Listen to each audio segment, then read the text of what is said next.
Welcome back to our series of e-lectures about the history of English.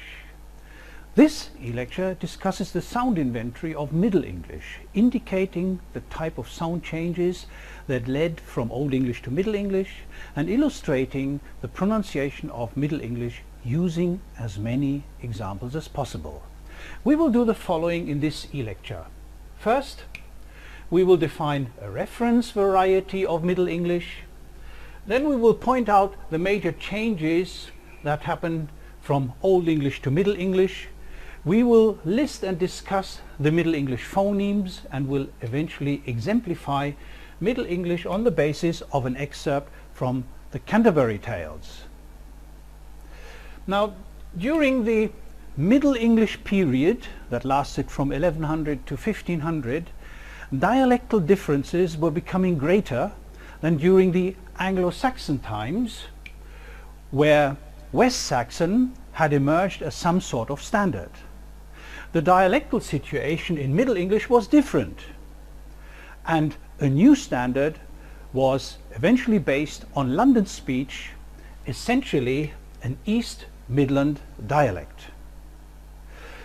The transition from Old English to Middle English was marked by a number of sound changes that affected both consonants and vowels. Whereas most consonantal changes had little or no effect on the general organization of the English language, the vocalic changes, by contrast, were highly influential with regard to the development of Middle English morphology. In particular, the realization and eventual loss of vowels in unstressed syllables, as in Old English herte, where we marked the stressed syllable in red, led to the weakening of the entire Old English case system in Middle English, and thus eventually to the fixing of word order from a relatively free word order in Old English to SVO in Middle English. Well, here is the second step that led to this reduction, the loss of the final unstressed vowel, which led to the pronunciation of herte to hert. And from here it's only a small step to present-day English heart. Let us look at the phonemic changes in detail. Do you remember the Old English fricative rule? Well, here it is. It was quite simple. It simply said that the fricatives, the dental fricative th, the labiodental fricative f, and the alveolar fricative s, here expressed by a placeholder, a capital, you might call it archiphoneme, had two allophones each. A voiced one in voiced environments, for example drivan, and a voiceless one elsewhere. Here the example is für. This changed in Middle English. Now all former fricative allophones became new phonemes. For example, the labiodental one v, the dental one the, and the alveolar one z. This phenomenon has become known as the voicing of fricatives. It is not entirely clear why English that had got along nicely without a voiced, voiceless phonemic fricative contrast for almost half a millennium should develop such a feature. The following hypotheses are generally put forward. The influence of French loanwords could have been at work. A mixture of several dialects could have influenced this development. And last but not least, the loss of final vowels, which led to a less voiced environment. Over and above these changes in the inventory of consonantal phonemes, the following consonantal changes occurred during the Middle English period. Well, here is the first one.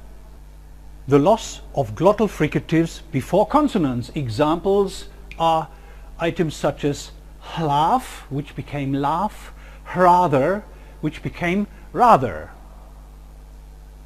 Now we know that there are some environments where this did not take place. For example, the typical environment is the WH environment, where the glottal fricative has survived even until the present day in some varieties of English.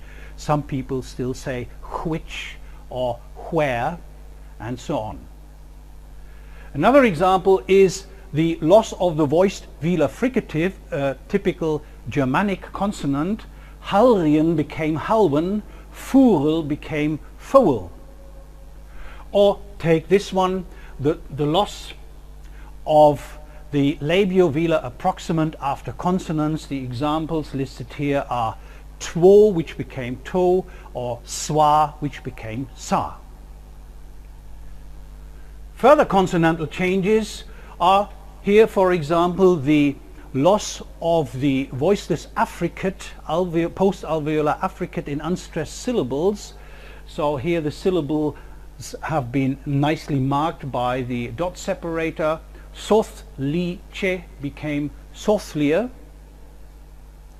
Another typical change that affected the transition from Old English to Middle English is the loss or the replacement of the prefix y by a simple vowel. So items such as jenoch became inoch, jedriven became idriven.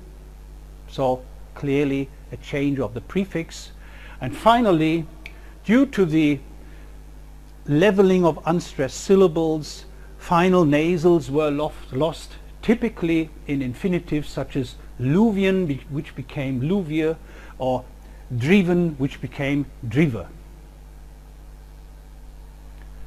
Let's now look at some vocalic changes. Now, the most significant